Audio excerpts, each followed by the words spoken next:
Hi hi hello hello ഇന്ന് നല്ല മഴയുള്ള ദിവസമായിരുന്നല്ലേ. ഞാൻ രാവിലെ തന്നെ കുളിച്ചൊരുങ്ങി അമ്പലത്തിൽ പോയതുകൊണ്ടാണോന്ന് എനിക്കറിയില്ല. ഞാൻ അമ്പലത്തിൽ പോയി തിരിച്ച് വീടെത്തുന്നവരെ നല്ല പെരുമഴയായിരുന്നു.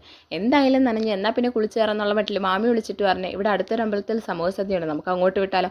ഇത് കേട്ട പാതി കേൾക്കാത്ത പാതി ഞാനും എൻ്റെ അപ്പന്മാരും അവരുടെ പിള്ളേരും മാമിയും മാമിയുടെ കൊച്ചും എല്ലാവരും കൂടെ വണ്ടി എടുത്തുകൊണ്ട് സ്ഥലത്തോട്ട് വിട്ട്. അവിടെ പോയി ഒരു ഫോട്ടോ ഒക്കെ എടുത്ത് കത്തിയൊക്കെ വെച്ച് കഴിഞ്ഞപ്പോഴത്തേക്ക് വാതിൽ തുറന്നത് മാത്രമേ ഓർമ്മയുള്ളൂ. കയ്യിലെ വളകളൊക്കെ പൊട്ടിച്ചിതറി നാല് പക്കത്തു നിന്നും പറക്കുമായിരുന്നു. പിന്നെ നമുക്ക് നടക്കേണ്ടതായിട്ട് വന്നില്ല, കാരണം നാരങ്ങ പിഴിയുമാതിരിയായിരുന്നു അവർ നമ്മളെ തള്ളി അകത്തോട്ടാക്കിയത്. അവസാനം അകത്ത് കയറി കൂടെയുള്ള ഒന്നിനെ കാണാത്തോണ്ട് പുറത്തു പോയി കമ്പിന്ന് വഴിച്ചെടുത്തോണ്ട് വരേണ്ട അവസ്ഥയായിരുന്നു. ഈ യുദ്ധങ്ങളെല്ലാം കഴിഞ്ഞ് അവിടെ ഒരു സീറ്റിൽ കയറി ഇരുന്നപ്പോഴത്തേക്കും മാമ ഇല കൊണ്ടുവന്നിട്ടു. അമ്മേ, ആശ്വാസമായി. പിന്നെ സ്കൂൾ ബസ്സിൽ പിള്ളേർ കയറും മാതിരി ഇഞ്ചി, നാരങ്ങ, മാങ്ങ, കിച്ചടി, പച്ചടി, തോര, അവിയൽ, കൂട്ടുകറി എല്ലാം വന്നു. പിന്നെ അങ്ങോട്ട് ചോറിനുള്ള വെയിറ്റിംഗ് ആയിരുന്നു. അത് കഴിഞ്ഞിട്ട് അടുത്ത യുദ്ധം എൻ്റെ അപ്പുറം ഇപ്പുറം ഇരിക്കുന്ന ഈ കുരുപ്പുകളൊന്ന് വീഡിയോയിലോട്ട് കൊണ്ടുവരാനായിരുന്നു. ഇതിനിടയിൽ നമ്മുടെ ഇലയിൽ ദേ പഴം എത്തി, അടുത്ത ഗ്ലാസ് എത്തി, ചോറെവിടെ മാമാന്ന് ചോദിച്ചപ്പോൾ പപ്പടം എത്തി. അടുത്ത ചോറ് തന്നെ നോക്കിയിരുന്നു എന്ന് പറഞ്ഞുകൊണ്ടിരിക്കുമ്പോഴത്തേക്ക് ഒരു മാമ ഗ്ലാസ്സിൽ വെള്ളം കൊണ്ടുവന്ന് വെച്ചിട്ട് പറയാം, മക്കളെ വെള്ളം കൂടി അപ്പോഴത്തേക്ക് ചോറ് വരുമെന്ന്.